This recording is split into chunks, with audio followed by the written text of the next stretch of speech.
ही जी निवडणूक आहे ही आपल्यासाठी ग्रामीण भागासाठी फार महत्वाची निवडणूक आहे. दादा आम्ही सांगू इच्छितो की एक उमेदवार आमच्या इकडे आयात झालेला आहे.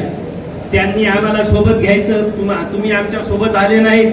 दोन्ही दादांना सांगू इच्छितो, बापूंना सांगू इच्छितो की आम्ही त्यांच्या सोबत भाजप पक्षामध्ये प्रवेश केला नाही म्हणून तुमची दाखवतो आणि तुम्हाला इथंच आम्ही हे करायचं हे करतो, इथं हरवण्याचं काम करतो. अशा प्रकारचा बाहेरून एक उमेदवार जे की धनदांडगा उमेदवार आमच्याकडे आणलेला आहे. या उमेदवाराला आम्ही एवढ्या सगळ्याच्या समोर सांगू शकतो या निश्चित आम्ही पराभव करूनच तुमच्या समोर येऊ एवढंच मला सांगू इच्छितो. आमच्या दैठणा जिल्हा परिषद सर्कल मध्ये मागच्या मी 20-25 वर्ष झालं आपाच्या माध्यमातून कार्य करतो आहोत.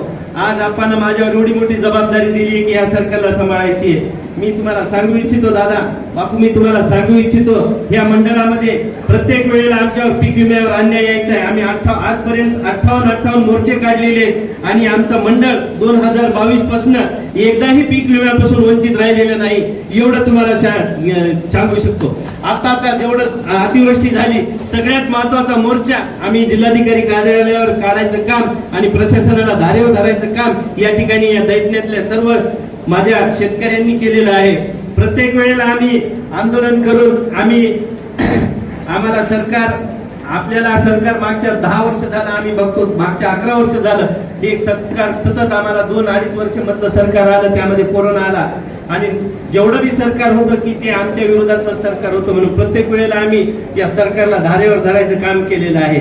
आमच्या भागातले काही प्रश्न असतील आम्ही नंतर ज्या वेळेला प्रतिनिधित्व करून येतो त्यावेळेला आम्ही तुमच्या वरच्या श्रेष्ठींना कळू. पण आज इथं सांगू इच्छितो की जे आयात आलेला उमेदवार आहे फक्त ह्या उमेदवाराला आम्हाला हरवायचं, इथं काम करायचं आहे एवढं. आणि आमचं मतदार आहे, शून्य मतदार आहे. आता आम्ही एक सांगू इच्छितो दादा, बिबट्याची संख्या एवढी वाढलेली आहे ग्रामीण भागामध्ये. आम्ही आमच्या शेतकऱ्याला बिबट्यापासून सावध राहायचं काम आम्ही सांगितलेलं आहे. पण हे दिवसाढवळा हल्ली करणारे बिबटे आता तयार झालेले आहेत. यांना लोकसभा यांनाच पाहिजे, विधानसभा यांनाच पाहिजे, महानगरपालिका यांनाच पाहिजे, मार्केट कमिटी यायलाच पाहिजे आणि जिल्हा परिषद मधून आमच्या इथून सिंगापूर मधून एक, दैठण्यामधून एक अशी जिल्हा परिषद सुद्धा यायलाच पाहिजे. अशा बिबट्याला आम्ही एक करंट मारून पाडू नाहीतर मशीनवरचं बटन दाबून पाडू एवढंच तुम्हाला सांगू इच्छितो.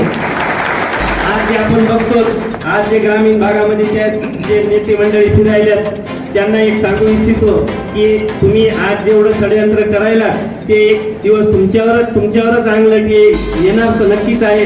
आणि ज्यांना कोणाला मला हरवायची एवढी हे असेल त्यांनी एक माझं असं त्यांना एक सरळ चॅलेंज आहे की त्यांनी मागच्या एवढ्या याच्यामध्ये विरोधी पक्षात असताना एक तरी मोर्चा काढलेला आहे का हे दाखवा.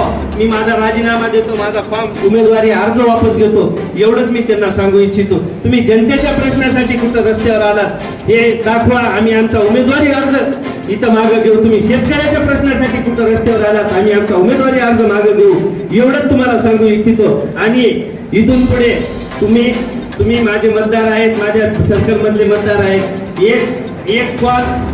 मला एक कॉल करा, एक कॉल प्रश्न सॉल्व एवढंच माझी तुम्हाला विनंती राहील. एक कॉल प्रश्न सॉल्व.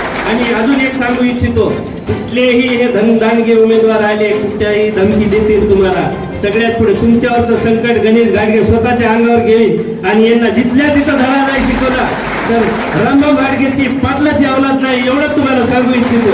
आणि माझे सर्व शब्द संपवतो. धन्यवाद.